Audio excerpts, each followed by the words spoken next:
भूख न मिटे मेड़ तो न मिटे नागौर रजबट भूखा नो खड़ी मरिया मिटे चित्तौड़। क्यों रोते हो वैसे? तो जयमल जी कहते हैं कि आप तो वीरता की इंसान तो है ही ये हैं पे राके सुजोनी पहले ही लागता और पछे चाचा रा हाथ दो दो माथा देखे जने तो पछे हम ले रहो माथो भूंज जाओ। ठीक है।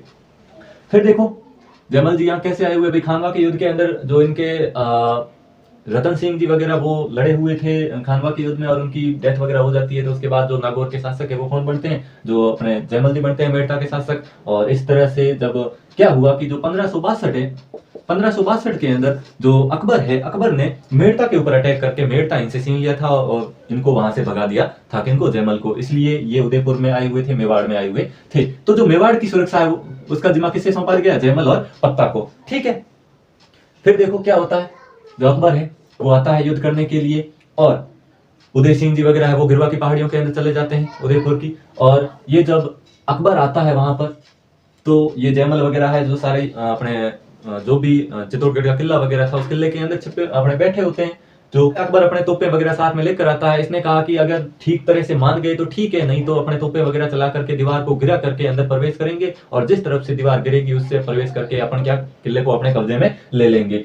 तो ये भाई साहब वहां पर आए अकबर और तोपें वगैरह सेट की और लगभग 4 महीने इन्होंने घेरा रखा। ठीक है। कितने महीने? 4 महीने। नवंबर के आसपास आए थे, नवंबर 1567 के अंदर, 1567 के अंदर और 68 तक रुके थे। ठीक है। तो देखो नवंबर में आए हुए लगभग फरवरी तक 1568 फरवरी तक ये रुके थे। फिर इन्होंने तोपें चलानी शुरू की। एक दिन थोड़ा सा तोड़े दीवार को तो रातों रात ये जो जयमल जी है उस दीवार को वापस बढ़वा दे। फिर दूसरे दिन जब अकबर वापस आए और दीवार को देखे तो वो दीवार बड़ी हुई दिखाई देती है इनको। तो ये कहता है कि भाई इस दीवार को इतनी जल्दी किसने बढ़ा दिया? तो कोई कहता है कि भाई साहब यहाँ पे इंजीनियर बहुत बड़े हैं, IIT की हुई है उनके और अपनी इन तोपों से कुछ नहीं होने वाला है, वो अपना सिस्टम पहले से तैयार किए हुए हैं अंदर से। तो कोई कहता है कि ये दीवार है जो अंदर जयमल बैठा है वो बनवा देता है। तो अकबर पूछता है ये जयमल कौन है भाई? कौन सा जयमल है भाई? हमने किस कहां अटैक किया है कि दूसरी जगह तो अटैक नहीं कर दिया, हमने मेवाड़ पे अटैक किया है ना भाई। यहाँ का शासक कौन है? उदय सिंह है और आप जयमल का बोल रहे हो, जयमल कौन है?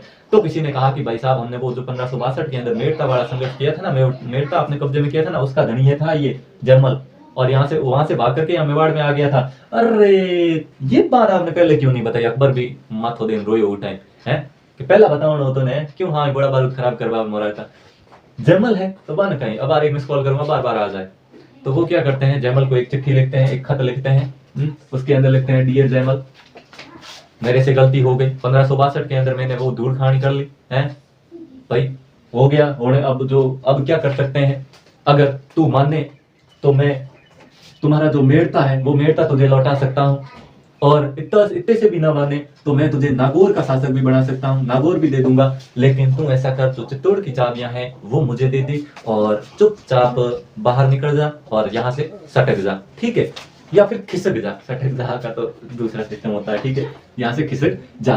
रिप्लाई में जयमल बोलता है, रिप्लाई देता है जयमल वापिस और जयमल कहता है कि भूख न मिटे मेड़ तो न मिटे नागौर रजबट भूखा नो खड़ी मरिया मिटे चित्तौड़। ऐसा कौन बोलता है? जयमल बोलता है कि भाई कि नागौर और मेड़ते से मेरी भूख नहीं मिटने वाली है, ये तो वीरता की भूख है या फिर मरने की भूख है, ये मरते ही मिटेगी, या फिर ये तो मेरे जो चित्तौड़गढ़ के जो रक्षा की भूख है वो मेरे मरने के साथ ही मिटेगी। तो अकबर कहता है तेरी भूख मिटाता हूं अभी है, घनी भूख लागुड़ी डाकी कठे रही है। तो फिर क्या करता है अकबर? फिर तोपें चलाना शुरू करता है। अपने जो भी सैनिक वगैरह थे उनको कहता है कि ठोको तोपें इनके ऊपर है, बढ़िया तरीके से दीवार को गिरा दो एक रात के अंदर। तो थोड़ी सी दीवार गिराते हैं तो वापस जब रात को जयमल दीवार बना रहा होता है तो अकबर को पता चलता है कि जयमल बना रहा है। तो अकबर के पास एक बंदूक थी जिसका नाम था संग्राम। क्या नाम था? संग्राम। इस संग्राम बंदूक से जो अकबर है वो गोली चलाता है और वो गोली जयमल के पैरों के अंदर लग जाती है। एक पैर के अंदर वो गोली लगती है और जयमल वहीं पर मूर्छित होकर गिर जाते हैं। जब वो गिरते हैं और दूसरे ही दिन जो दीवार है वो भी गिर जाती है तो सब तैयारी करें। तैयारी किसकी करें भाई? तो तैयारी करेंगे किसकी? साके की। और साके के अंदर क्या क्या चीजें होती थी? साके के अंदर होती थी क्या? एक तो जोहर और एक होता था केसरिया। ठीक है। जोहर और केसरिया। अब देखो जोहर तो कौन करे? राणा जी के घर से तो यहाँ पर कोई था नहीं, उदय सिंह जी के परिवार का तो कोई बचा हुआ था नहीं वहां पर कौन थे? वहां पे जयमल और पत्ता थे और एक थी इसकी बहन जो फूल कंवर। तो भाई जोहर कौन करे? जोहर महिलाएं किया करती थी तो जोहर किया था फूल कंवर ने। ठीक है। किसने? फूल कंवर ने। और जो केसरिया करने वाले थे वो लोग थे पत्ता, जयमल और, लेकिन जयमल के पैरों के अंदर गोली लगी हुई थी, हमने पढ़ा। तो वो बेचारा कैसे युद्ध करे? तो जब ये पत्ता वगैरह ये केसरी के लिए तैयार हो रहे थे, एकदम वस्त्र वगैरह धारण कर रहे थे, केसरिया और साफा वगैरह बांध के एकदम जच रहे थे, तब बेचारा ये पास बैठा बैठा रो रहा था। क्यों रो रहा था? किसी ने पूछा कि जयमल जी ऐसे क्यों करते हैं, बच्चों की तरह है, क्यों रोते हो ऐसे? तो जयमल जी कहते हैं कि आप तो वीरता से लड़ोगे, बलिदान हो जाओगे, केसरिया हो जाओगे, मैं यहाँ पड़ा हूँ, यहाँ पर पड़ा ही रहूंगा, मेरे साथ पता नहीं दुश्मन क्या क्या चीजें करेगा, मेरे को डर नहीं है कि मेरे साथ दुश्मन क्या करेगा, लेकिन मैं अपने जो है केसरिया नहीं कर पाऊंगा, मैं भी उन लोगों से वीरों की तरह ना लड़ पाऊंगा। तो इनकी एक फौजियों के अंदर एक व्यक्ति था जिसका नाम था कल्ला राठौड़। क्या नाम था? कल्ला राठौड़। ये कल्ला राठौड़, देखो इस कल्ला राठौड़ के बारे में भी एक कहानी है कि जब इसको समाचार मिला कि मेवाड़ के ऊपर अटैक होने वाला है और अकबर ने फिराक बना लिया है कि मेवाड़ को अपने अधीन करेगा, तो ये अपनी बारात लेकर के वापस लौट गए थे। ये अपनी बारात लेकर गए हुए थे अपने ससुराल, और वहां पर इनको खबर मिली थी ऐसी, तब ये वहां से बिना शादी किए हुए वापस आ गए थे और यहाँ पर मेवाड़ में लड़ने के लिए आ गए थे। ठीक है, तो इन्होंने कहा कि जयमल जी ऐसे क्या करते हो यार, है भाई, ऐसा भी कोई रोना, कोई लड़ना ही है, मेरे कंधों पे बैठ जाओ, है मेरे कंधों पे बैठो और काल चक्र की तरह ऐसे युद्ध करेंगे यार।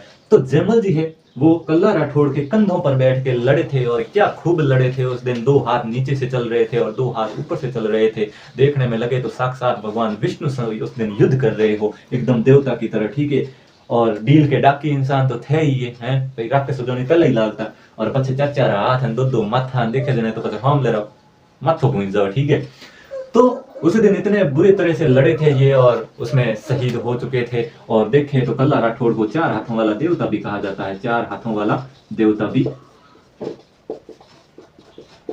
कहा जाता है, 4 हाथों वाला देवता भी कहा जाता है। किसको? कल्ला राठौड़ को। और किस लिए कहा जाता है आपको समझ में आ गया होगा कि युद्ध के अंदर ये लड़े थे कल्ला राठौड़ अपने कंधों पे, किसको? जयमल जी को बिठा के लड़े थे, इसलिए इनके 4 हाथों से युद्ध किया, इस तरह से इसको 4 हाथों वाला देवता कहा जाता है।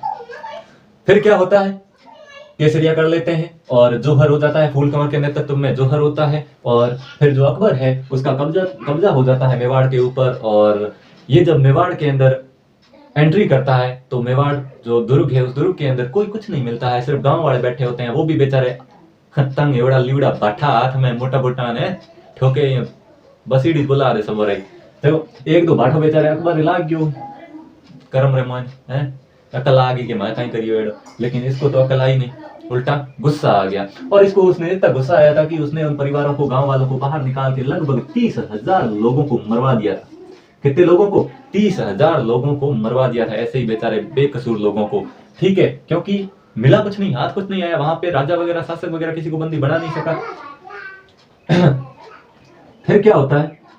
अकबर है जो 1567-68 के अंदर मेवाड़ पे अधिकार कर लेता है। और इसके बाद क्या होता है देखो कि जो उदय सिंह जी है, उदय सिंह जी 28 फरवरी अपने 1572 ईस्वी को गोगुंडा, जो पहाड़ अपने गोगुंडा है, गोगुंदा के अंदर जो ये अपनी सेना तैयार कर रहे थे अकबर के विरुद्ध लड़ाई करने के लिए, तो गोगुंदा में उदय सिंह जी की क्या हो जाती है? डेथ हो जाती है। और गोगुंदा में बाकायदा इनकी छतरी बनी हुई है उदय सिंह जी की। लेकिन कालांतर में उदय सिंह जी ने एक ही ऐसी गलती की, और गलती क्या की? इन्होंने जो मेवाड़ का अगला शासक है वो किसे बनाया? इनका सबसे बड़ा पुत्र था प्रताप, उस प्रताप को न बना करके इन्होंने बनाया जगमाल को। ठीक है, यानी कि छोटे बेटे को बनाया जगमाल को। इससे हमें पता चलता है कि जो उदय सिंह जी की जगमाल की मम्मी के साथ ज्यादा बनती थी। किसके साथ बनती थी? जगमाल की जो मम्मी थी उसके साथ ज्यादा बनती थी, प्रताप की मम्मी के साथ कम बनती थी, इसलिए बड़े बेटे को नहीं बनाया गया। तो देखो आगे अपने क्या होता है और किस तरह से प्रताप है वो शासक बनते हैं, और हम महाराणा प्रताप के बारे में पढ़ेंगे, और बहुत ही महान शासक और संघर्ष के एक प्रियतम उदाहरण के बारे में हम पढ़ेंगे। और आज के लिए बस इतना ही, और चलो